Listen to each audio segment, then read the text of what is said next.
श्रीहरि संक्षिप्त पद्म पुराण उत्तरखंड माघ मास की जया एकादशी का महात्म्य।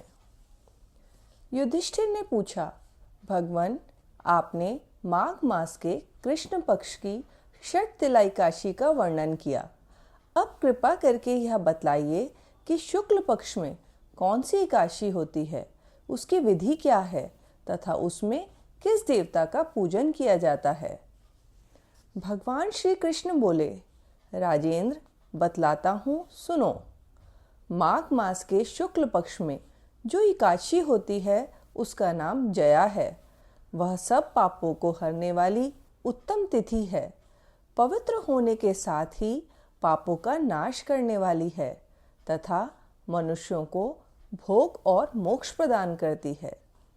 इतना ही नहीं, वह ब्रह्म हत्या जैसे पाप तथा पिशाचत्व का भी विनाश करने वाली है। इसका व्रत करने पर मनुष्यों को कभी प्रेत योनि में नहीं जाना पड़ता। इसलिए राजन, प्रयत्नपूर्वक जया नाम की एकादशी का व्रत करना चाहिए। एक समय की बात है, स्वर्गलोक में देवराज इंद्र राज्य करते थे। देवगण पारिजात वृक्षों से भरे हुए नंदन वन में अप्सराओं के साथ विहार कर रहे थे। 50 करोड़ गंधर्वों के नायक देवराज इंद्र ने स्वेच्छा अनुसार वन में विहार करते हुए बड़े हर्ष के साथ नृत्य का आयोजन किया।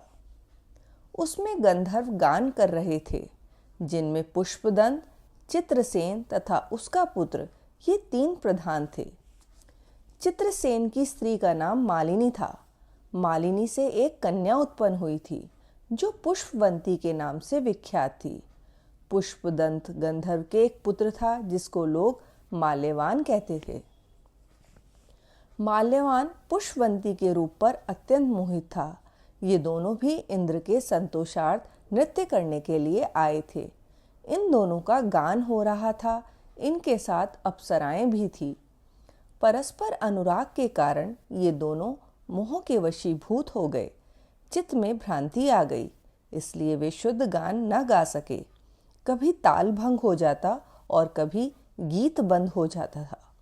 इंद्र ने इस प्रमाद पर विचार किया और इसमें अपना अपमान समझकर वे कुपित हो गए। अतः इन दोनों को शाप देते हुए बोले, ओ मूर्खों, तुम दोनों को धिक्कार है। तुम लोग पतित और मेरी आज्ञा भंग करने वाले हो। अतः पति पत्नी के रूप में रहते हुए पिशाच हो जाओ। इंद्र के इस शाप देने पर इन दोनों के मन में बड़ा दुख हुआ। वे हिमालय पर्वत पर चले गए और पिशाच योनि को पाकर भयंकर दुख भोगने लगे। शारीरिक पातक से उत्पन्न ताप से पीड़ित होकर दोनों ही पर्वत की कंदराओं में विचरते रहते थे। एक दिन पिशाच ने अपनी पत्नी पिशाची से कहा, हमने कौन सा पाप किया जिससे यह पिशाच योनि प्राप्त हुई है। नरक का कष्ट अत्यंत भयंकर है तथा पिशाच योनि भी बहुत दुख देने वाली है। अतः पूर्ण प्रयत्न करके पाप से बचना चाहिए। इस प्रकार चिंतामग्न होकर वे दोनों दुख के कारण सूखते जा रहे थे। दैव योग से उन्हें माघ मास की एकादशी तिथि प्राप्त हो गई। जया नाम से विख्यात तिथि, जो सब तिथियों में उत्तम है, आई। उस दिन उन दोनों ने सब प्रकार के आहार त्याग दिए, जलपान तक नहीं किया, किसी जीव की हिंसा नहीं की, यहाँ तक कि फल भी नहीं खाया। निरंतर दुख से युक्त होकर वे एक पीपल के समीप बैठे रहे। सूर्यास्त हो गया। उनके प्राण लेने वाली भयंकर रात उपस्थित हुई। उन्हें नींद नहीं आई।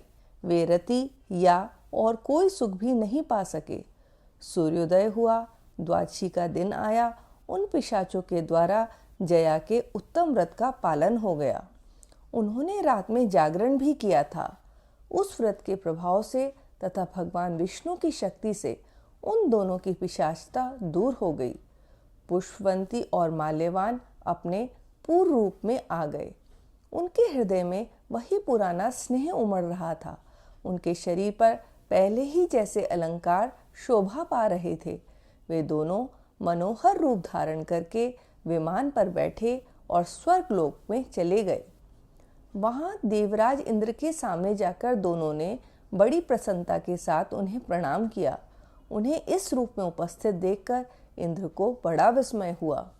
उन्होंने पूछा, बताओ किस पुण्य के प्रभाव से तुम दोनों का पिशाचत्व दूर हुआ है? तुम मेरे शाप को प्राप्त हो चुके थे, फिर किस देवता ने तुम्हें इससे छुटकारा दिलाया है?